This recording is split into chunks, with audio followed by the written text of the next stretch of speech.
नमस्कार, आप देख रहे हैं तरंग 24 न्यूज़। मैं आप लोगों के साथ रवि कुमार पांडे। आप लोगों को बताना चाहूँगा कि वैक्सीनेशन जो है महाअभियान जारी हो चुका है। जहां बता दूं कि कल से जारी होगा महाअभियान, वैक्सीन महाअभियान। आप लोगों को बता दूं कि इस वैक्सीन महाअभियान में 70 सेंटर बनाए गए हैं, जहां कल महाअभियान जारी किया जाएगा और हर सेंटर पर हर 18 साल से लेकर जितने की उससे अधिक उम्र वाले जितने हैं सभी को वैक्सीन जरूर लगवाई जाएगी।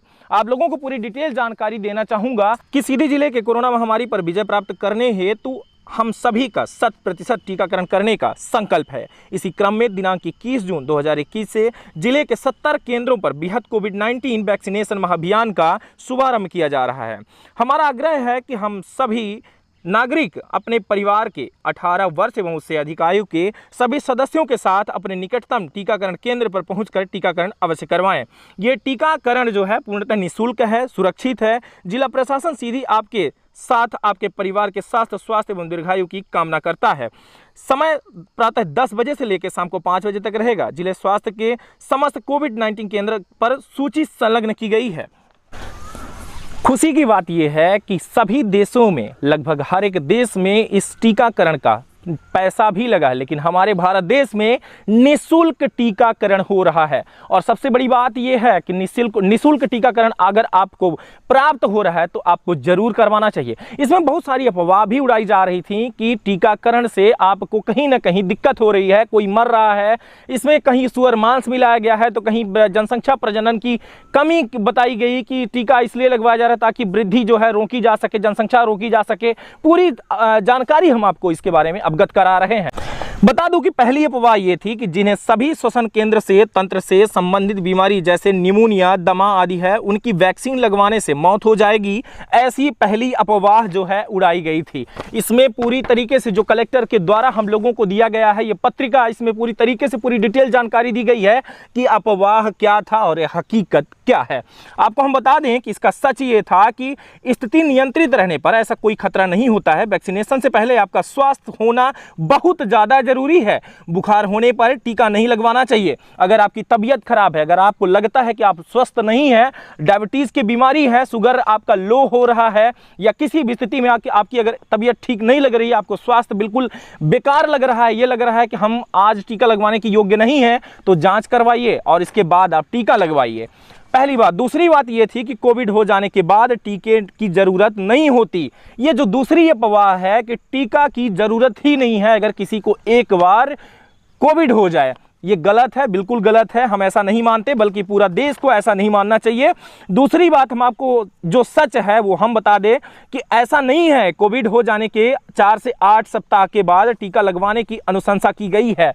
वाकई में अगर आपको टीका लगवाना है तो अगर आपको कोविड हो चुका है तो कोविड के बाद 4 से 8 सप्ताह के बाद आप कोविड का वैक्सीन जो है लगवा सकते हैं। तीसरी बात यह है कि वैक्सीन नहीं लेना चाहिए क्योंकि उसमें जो है सुअर का मांस मिलाया गया है। कितनी गंदी अफवाह उड़ाई गई है कि इस दवा जो है, इस दवा में सुअर का मांस मिलाया गया है। आपको बता दें कि ऐसा बिल्कुल नहीं है। भारत में अनुमति प्राप्त दोनों ही वैक्सीन में सुअर का मांस नहीं मिलाया गया है। गलत अफवाह उड़ाकर लोगों को भ्रमित किया जा रहा है, क्योंकि आपको वैक्सीन की अवश्य जरूरत है। अगर आपका पड़ोसी ऐसा कह रहा है तो पड़ोसी देखिए ऐसा इसलिए कह रहा है ताकि आप बीमार रहें, पड़े रहें और एक दिन आप मर जाएं। आपको पड़ोसी जो है इस तरीके से समझाना चाहिए अपने पड़ोसियों, क्योंकि आपकी वैक्सीन अति शीघ्र लगनी चाहिए और बहुत ज़्यादा जरूरी है ताकि आपका कोविड कुछ बिगाड़ ना पाए। चौथी स्थिति आपको बता दें कि कोरोना की वैक्सीन मुसलमानों की जनसंख्या बढ़ाने को रोकने की साजिश है। यह भी बहुत बड़ी अफवाह उड़ाई जा रही थी कि अगर वैक्सीन लग जाएगा तो आपकी जनसंख्या वृद्धि रुक जाएगी, बल्कि ऐसा नहीं। एक मुद्दा और था कि यह कहा जा रहा था कि पूरे भारत में जो है तो माननीय मोदी जी का जो जनसंख्या वृद्धि है उसको रोकने की साजिश है। ये बिल्कुल गलत है।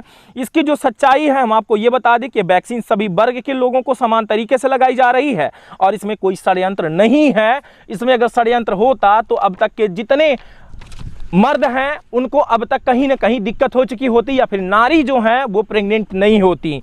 लेकिन आपको बताना चाहूँगा कि चौथा पॉइंट के साथ ये 5वां पॉइंट जो है कि कोरोना वैक्सीन नहीं लगवाई तो सरकार हमारी पेंशन बंद कर देगी। नहीं, ये गलत है। सरकार ऐसा कुछ भी नहीं करेगी आपके साथ। अगर आप बुजुर्ग हैं, आपको पेंशन जारी हो रहा है, तो आपको वैक्सीन लगवाना बहुत ज़्यादा जरूरी है, क्योंकि आपका स्वास्थ्य ठीक रहे। ऐसा नहीं कि आपका पेंशन रोक देगी। आपको हम बता दें इसकी सत्यता क्या है, ये बिल्कुल गलत है। आपका ऐसा कुछ नहीं होगा, ये असत्य बात है, इसका पेंशन से कोई संबंध नहीं है। वहीं छठवां पॉइंट आपको बता दूं कि कोरोना वैक्सीन नहीं लगवाई तो हमारा सरकारी राशन बंद हो जाएगा। ये भी बिल्कुल असत्य है। आपका राशन किसी भी तरीके से बंद नहीं होगा, आपको लगातार राशन मिलेगा, चाहे आप वैक्सीन लें या ना लें, क्योंकि आप अगर जिंदा रहेंगे तभी तो आपको राशन मिलेगा, और इसके लिए आपको जरूरी है कि वैक्सीन आपको लगवाना ही पड़ेगा।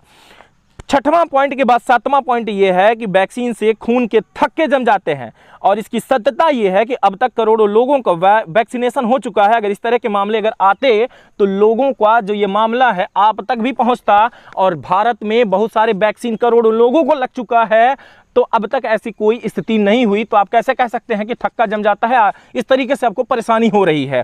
वहीं आपको आठवां पॉइंट यह है कि महिलाओं को महामारी के समय टीका नहीं लगवाना चाहिए। तो ये भी कितनी सत्य बात है, आपको हम ये भी बता दें कि इस तरह की कोई अनुशंसा नहीं की गई है। महामारी से टीके का कोई संबंध नहीं है। अगर आपको टीका लगवाना है, कोई अगर महिला है, तो ये ऐसा नहीं कि आपकी अगर महामारी है तो आपको किसी भी तरीके से वैक्सीन नहीं लगवाना है। बिल्कुल लगवाना, इस पर कोई भी प्रभाव आप पर नहीं पड़ेगा। ये जो आपको हमारे हाथ में देखने को मिल रहा है, ये कलेक्टर के द्वारा सूचना जारी की गई है। पूरी जानकारी हमने आपको दिया, लेकिन इसके साथ कुछ और भी पॉइंट हैं जो आपको जानना बहुत ज़्यादा जरूरी है। आपके मन में जो है एक सवाल हमेशा से रहा है, जो आप लोगों को बता दूं कि ये लगता है कि क्या वैक्सीन सुरक्षित है या नहीं है। क्या ये मन में आपके हमेशा ये सवाल रहा?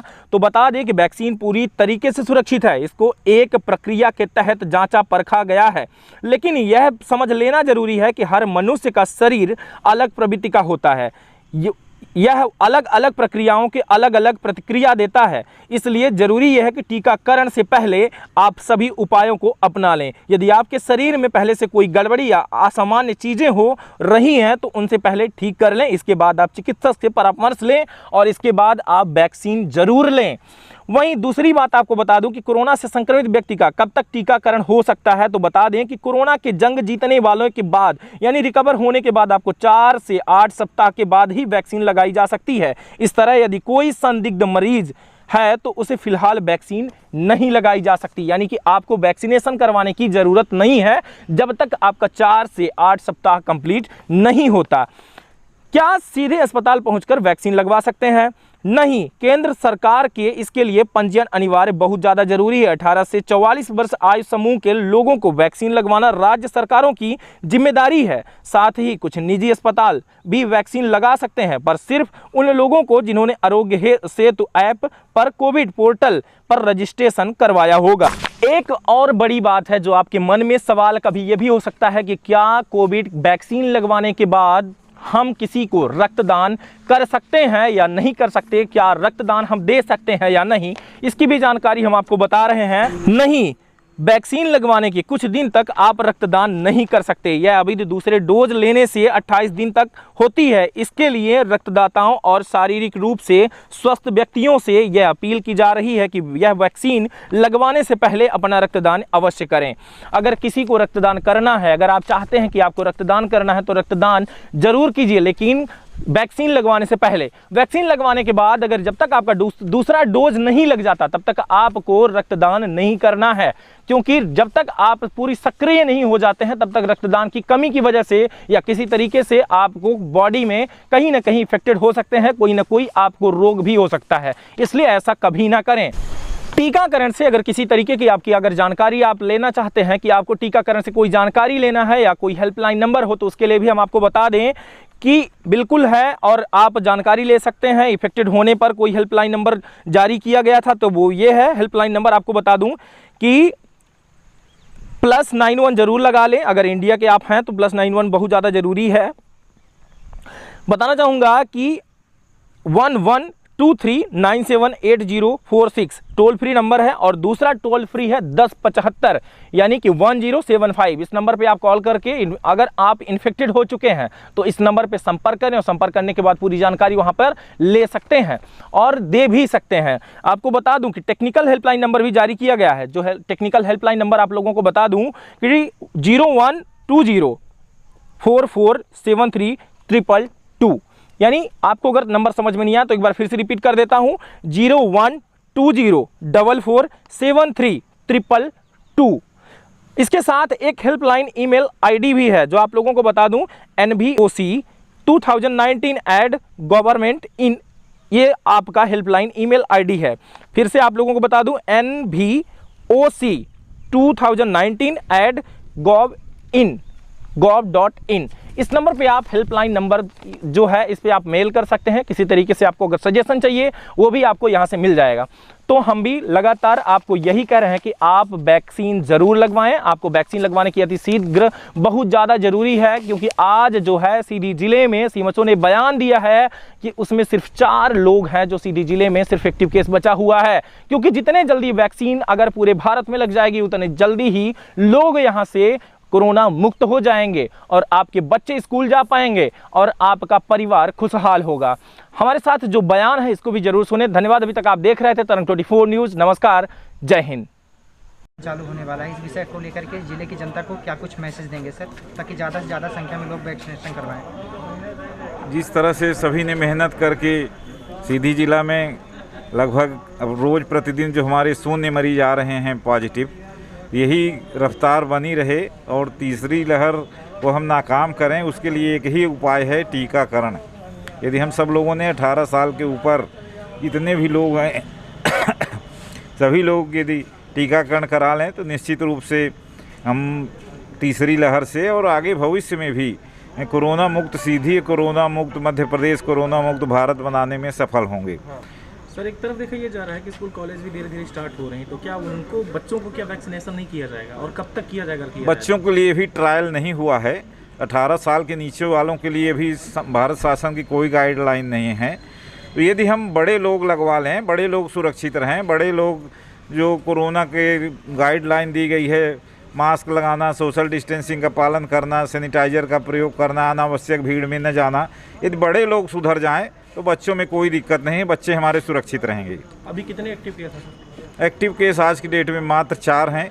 2-3 दिन में यदि ईश्वर चाहेगा तो 0 हो जाएंगे एक्टिव केस हमारे सीधी जिला में। सर, अभी कोई मृत्यु दर सर कुछ अभी बढ़ी नहीं? मृत्यु दर भी क्यों बढ़ेगी जब हमारे केस ही नहीं है, तो कोरोना से मृत्यु होने का सवाल ही नहीं उठता। जी, थैंक यू।